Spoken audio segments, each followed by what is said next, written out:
Сіздермен бірге дұрыс тарих арнасы бүгінгі видеода Қырым татарларының қазақтардан шыққандығын және олардың славян халықтарына жасаған қатыгез шапқыншылықтары жайлы айтатын боламын.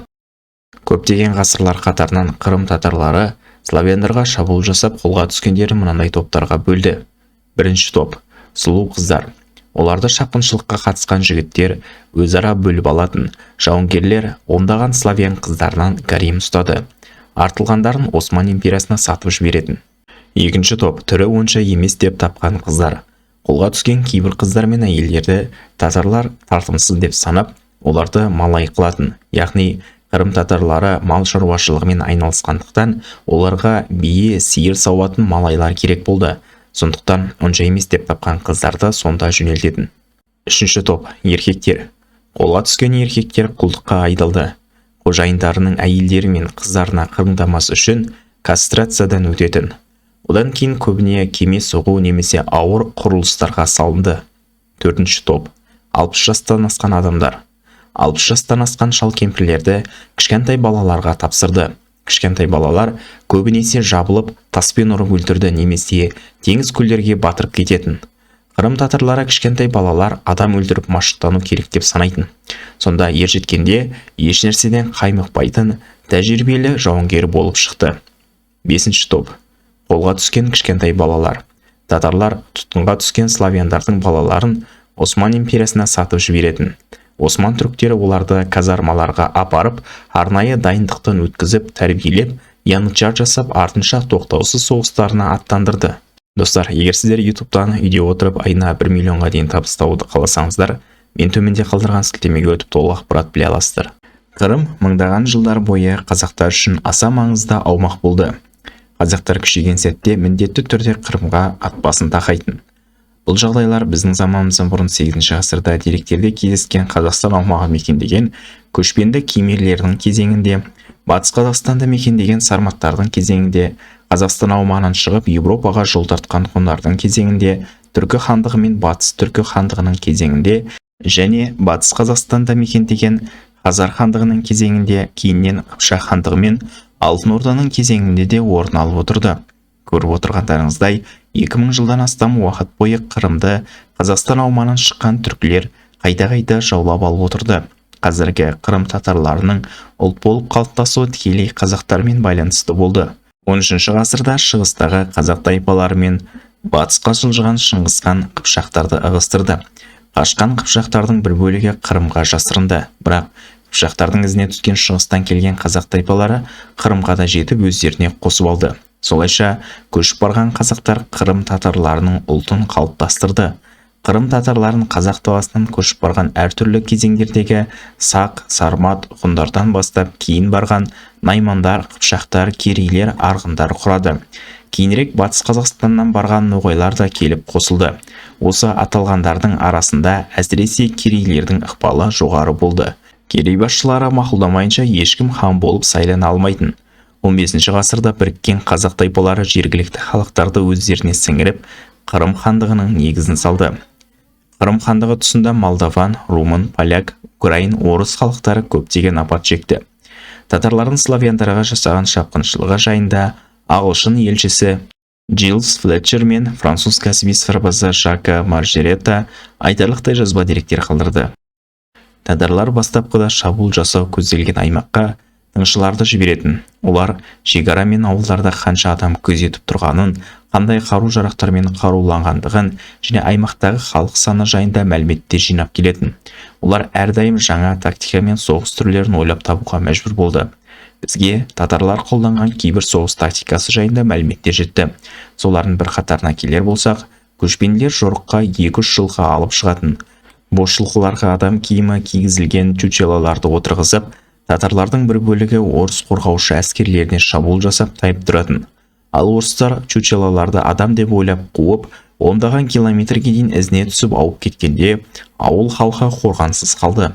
Сол сәтте татарлардың екінші бөлігі ауылды жағалай қоршап, бірде-бір адам шыға алмайтындай жауып тастайтын. Тек осы тұста негізгі әскерлер басып кірді. Әскерлер ондық-ондыққа бөлінді. Ондық, жүздік, мыңдыққа бөліну ғұндардан келе жатқан ежелгі түркі тактикасы. Ондықтар тек кездейсоқ бөліну емес, туыстардан құралатын ағайын бауырлар бір ондық болып ең тәжірибелері онбасы болды. Жоқ дегенде бір рудың адамдары бас қосатын. Сонда ғана олар соғыста туыстарын да қадағалап, ортақтасып қорғанып шабуылдайтын. Сонымен татар әскері ауылға басып кіргенде қолына қару алып шыққан еркектерді дереу атып тастайтын. Көшпенділердің көздері өте өткір болып, алыстағаны да жақсы көретін. Сондықтан олар кімнің қауіпті, қауіпсіз екенін шауып бара жатып тез шешім қабылдайтын. Сонымен қатар үйлерге өрт қойылып, ішіндегілер бірден атып шығатын.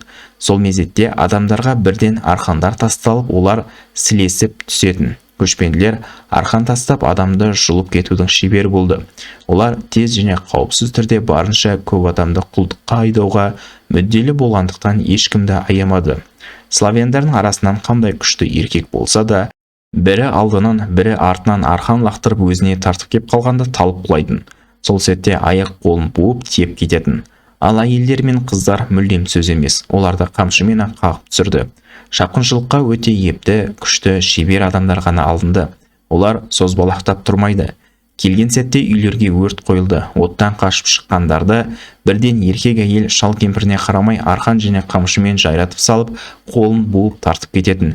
Екінші кезекте бүкіл мал-мүлікте айдалды. Қандай құнды заттар болса да, соның бәрі алынды. Орыстар әскері келіп жеткенде тек қирандылар ғана қалатын. Татарлар құлдарды ясыр деп атады. Қауіпсіз аймаққа жеткенде мен алдында айтқандай топтарға бөлінді. Соғысқа қатысқан әрбір жауынгерге тиісті үлесі берілді. Ешкім шетте қалмады.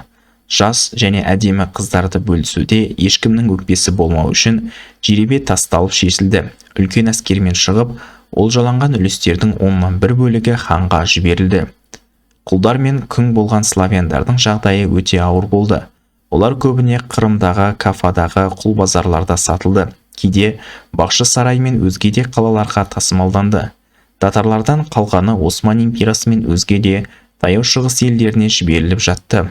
Ал ол теңіз жолдары арқылы болатындықтан бәрін тар жерге аямай тиеп, қымтап тастайтын. Олар әрең сыйғандықтан жол бойы тек тұрып тамақ ішіп, тұрып ұйықтап азапталып барды. Шыдай алмай өлгендерін теңіздерге лақтыра салатын. Қырымдағы Литва елшісі Михалона Литвин шығыс халықтары ашкөздік пен славян күңдерінен қатын іздейді деп жазды. Грек жазбасында Осман империясының заманында Константинопольге күн сайын 3-4 кеме тиелген орыс құлдар келіп жатты. Еркектерін егіншілікке салып қойса, қыздарды байлар гаремге алып кететін деп жазды. Қырым татарларының ұзақ жылдарға жойқын шапқыншылығы Шығыс Европа халықтарының әбден мазасын қашырды. Олар миллиондаған адамдарынан айырылып жапа шекті. Татарлардан қорғану үшін көптеген қорғаныс құралдары мен күзетшілер қою мемлекет қазынасына ауыр салмақ салды. Сондықтан кейде татарларға шапқыншылық ұйымдастырмаңдар деп салық төлеп отыруға мәжбүр болды. Сол замандарға қатысты славян деректерінде Қырым татарлары Мәскеу және Литва мемлекеттерінің араздығын пайдаланып, екі жақты да сорып отырды. Кім көп ақша төлесе соған болсамыз деп екі жақтың араздықтарын өз мүдделеріне пайдаланып екі жаққа да шапқыншылықтар ұйымдастырды. Олар бейбітшілікте бола алмайтын, ешқандай дипломатикалық келіссөзге тоқтау болмайтын дала жыртқыштары деп жазды. Қырым татарларының ең жойқын соққыларына келер болсақ, 1482 жылы Менгле Керей Киев қаласын басып алып, артынша өртеп жіберді. Сондай-ақ көптеген адамдарды тұтқынға алды. 1521 жылы Қырым ханы Мехмет Керей татарлар мен Ноғай Литвадан жиналған 100 000 әскерді бастап Мәскеуге жорыққа шықты. Олар сұмдық шапқыншылық жасап, орыс жерлерін ойрандады. Төменгі Новгород пен Владимир қалаларын басып алды. Кейін Қазан татарлары да қосылып, Мәскеудің айналасын жайпап кетті. Мәскеу князі Василий III Мәскеуді тастап қашып кетті. Татарлар Мәскеуді алу қиын екенін көріп, оны қоршамады. Бұл сұмдық соққыдан Мәскеудің айналасы Владимир, Рязань, Коломна, Буровск, Каширск жерлері орасан зор апат шекті. Қасиетті Рим империясының дипломаты Герберштейн Қырым ханы Мәскеу ұлысынан 800 000-нан аса адамды тұтқынға алды деп айтты. Қазан татарлары да орыс құлдарға қарық болып Астрахан құл базарларында сатып жіберді. 1571 жылы Қырым татарлары Мәскеуге қарсы ең жойқын жорықтардың біріне шықты. Дәулет Керей бастаған татарлар сәтті шабуыл жасап 36 қаланы қиратты. Оның ішінде Мәскеуді де өртеп жіберді. Иван Грозный бас сауғалап қашып кетті. Татарлар 60 мың адамды өлтіріп, 60 мыңын құлдыққа айдап кетті.